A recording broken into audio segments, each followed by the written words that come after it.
Good morning. Everyone seemed to like it, so I am sticking with it. The YouTube above follows the text below almost to the word. So enjoy.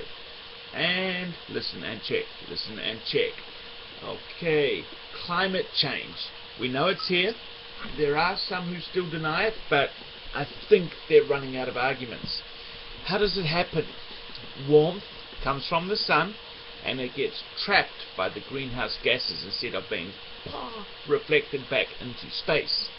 Everything gets warmer, polar caps start to melt, seas start to rise, and the weather gets even nastier.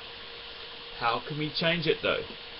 First, have a look at the climate change word list and YouTube, links below, to get into some vocab and then read on. First up, the bubbles ships leave behind them as they move across the oceans.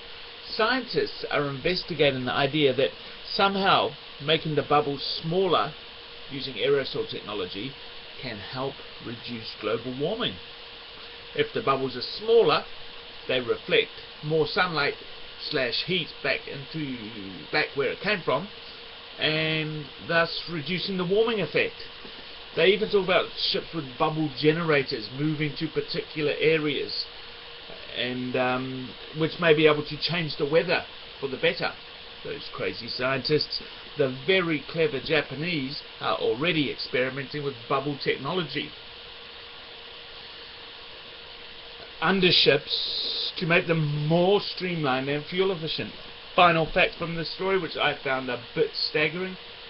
There are currently approximately 32,000 large ships sailing on the oceans. Madness. Madness. Next, the Union of Concerned Scientists, UFC, are talking about climate change making some places have a limited future. They talk at length about Miami. I've been to Miami, and I assure you it's very low, very flat. Many places that hold memories for people, churches, neighborhoods, etc., may be flooded out of existence. It finishes off talking about a climate change bucket list, or places you have to go before they die. A bit depressing. I am learning all sorts of things myself today. The temperature affects the performance of an aircraft taking off. The denser the air, the more effort it needs to get its big, heavy metal self up in the air. Hotter days mean more weight restrictions.